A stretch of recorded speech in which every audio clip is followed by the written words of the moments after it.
Tema, memperlengkapi orang kudus bagi pembangunan tubuh Kristus. Nats, Efesus 4 ayat 1-16.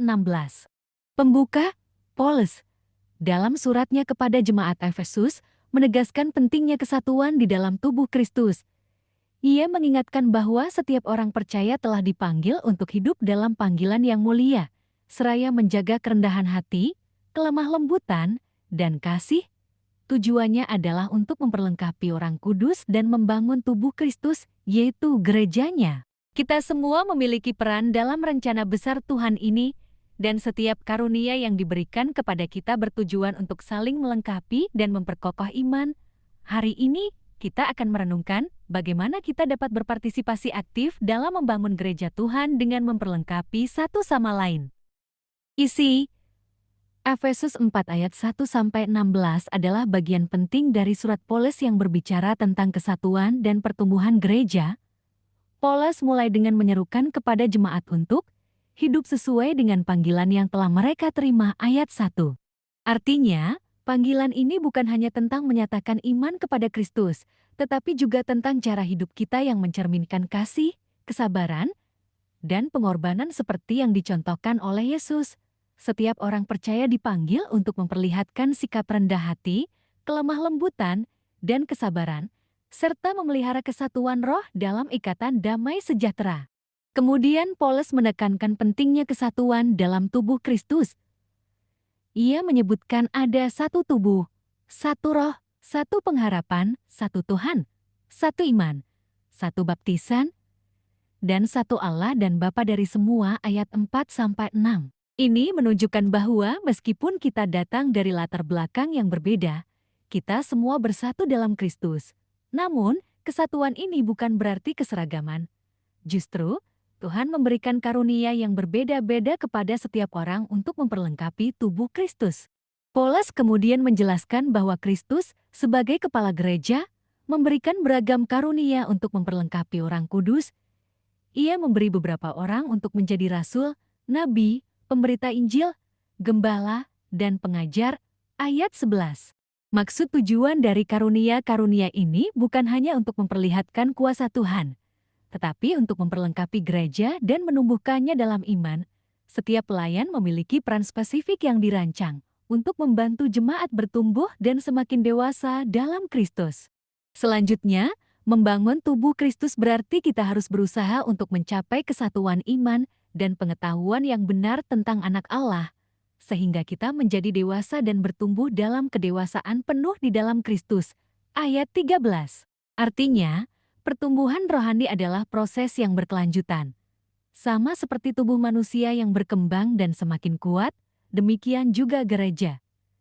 Gereja membutuhkan setiap bagian untuk berfungsi secara maksimal, masing-masing dari kita memiliki peran, dan ketika kita bekerja bersama, tubuh Kristus akan berkembang dengan baik. Paulus juga memperingatkan bahaya tidak bertumbuh dalam iman. Ia mengatakan bahwa kita tidak boleh lagi seperti anak-anak yang diombang-ambingkan oleh setiap angin pengajaran dan tipu muslihat manusia. Ayat 14. Artinya gereja yang tidak bertumbuh akan mudah tergoda oleh ajaran palsu dan pengaruh dunia yang negatif. Oleh karena itu, kita harus memastikan bahwa setiap anggota tubuh Kristus diperlengkapi dengan baik, melalui pengajaran yang benar, disiplin rohani, dan komunitas yang saling mendukung. Untuk memperlengkapi tubuh Kristus, kita harus berbicara kebenaran dalam kasih. Ini adalah prinsip penting yang Paulus tegaskan, ayat 15. Artinya, gereja tidak hanya membutuhkan pengajaran yang benar, tetapi juga cara yang benar dalam menyampaikannya. Kebenaran harus disampaikan dengan kasih, bukan dengan arogansi atau pemaksaan.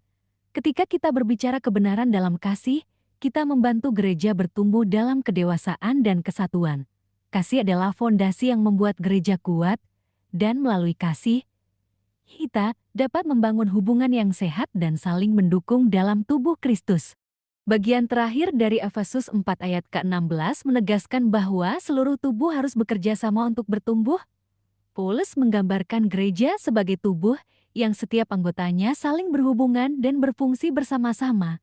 Jika satu bagian tubuh tidak berfungsi dengan baik, maka seluruh tubuh akan terpengaruh. Oleh karena itu, kita harus memastikan bahwa setiap bagian tubuh Kristus diperhatikan dan diperlengkapi dengan baik. Ini berarti kita harus saling mendukung, memberikan dorongan, dan memastikan bahwa tidak ada anggota yang tertinggal atau diabaikan. Sebagai tubuh Kristus, kita semua memiliki tanggung jawab untuk memperlengkapi orang kudus bagi pembangunan gereja. Ini berarti menggunakan karunia yang telah Tuhan berikan kepada kita untuk melayani satu sama lain, memelihara kesatuan, dan membantu setiap orang bertumbuh dalam iman.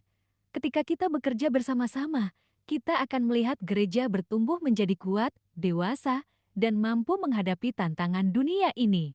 Refleksi dari khotbah memperlengkapi orang kudus bagi pembangunan tubuh Kristus. Saudara-saudara terkasih, setelah kita merenungkan Efesus 4 ayat 1-16, mari kita bersama-sama bertanya kepada diri sendiri, apa peran saya dalam membangun tubuh Kristus, gerejanya? Setiap dari kita telah dipanggil dengan karunia khusus untuk melayani Tuhan. Tetapi seringkali kita mungkin tidak menyadarinya atau merasa tidak layak. Setiap dari kita telah dipanggil dengan karunia khusus untuk melayani Tuhan. Tetapi seringkali kita mungkin tidak menyadarinya atau merasa tidak layak. Namun, seperti yang Paulus katakan, setiap anggota tubuh Kristus penting dan saling bergantung satu sama lain. Kita dipanggil bukan hanya untuk menjadi pengikut Kristus secara pasif, melainkan untuk aktif membangun dan memperlengkapi sesama. Apakah kita telah menggunakan karunia yang Tuhan berikan untuk mendukung dan memperkuat orang lain di dalam iman? Atau apakah kita lebih sering terjebak dalam kepentingan pribadi dan melupakan tanggung jawab kita terhadap komunitas orang percaya? Kasih adalah inti dari setiap pelayanan yang kita lakukan. Tanpa kasih, usaha kita untuk membangun tubuh Kristus akan sia-sia. Kasih yang rendah hati dan sabar memungkinkan kita berbicara kebenaran dengan tulus dan memperkuat kesatuan di dalam gereja. Marilah kita berkomitmen untuk hidup dalam kasih, memelihara kesatuan, dan memperlengkapi satu sama lain dalam perjalanan iman ini. Mari kita juga ingat bahwa kita semua sedang dalam proses pertumbuhan. Gereja adalah tubuh yang terus bertumbuh, dan ini membutuhkan kesabaran, pengertian, serta kolaborasi. Tidak ada seorang pun yang bisa melakukan semuanya sendirian. Kita memerlukan satu sama lain, dan Tuhan memanggil kita untuk bersama-sama bekerja demi pembangunan gereja yang dewasa dan kuat di dalam Kristus. Hari ini, tantangan kita adalah untuk terus berkontribusi dalam kehidupan gereja, menggunakan karunia-karunia kita untuk melayani dan mendukung saudara-saudara kita dalam iman. Biarlah refleksi ini mengingatkan kita bahwa kita semua memiliki peran penting dalam rencana Tuhan. Apapun karunia kita, Tuhan memakainya untuk membangun dan menyempurnakan tubuh Kristus. Marilah kita terus berkomitmen untuk memperkuat iman, mengajarkan kebenaran, dan membangun hubungan yang penuh kasih dalam tubuh Kristus. Kiranya kita semua dipakai oleh Tuhan untuk kemuliaan-Nya dan pembangunan gerejanya. Amin.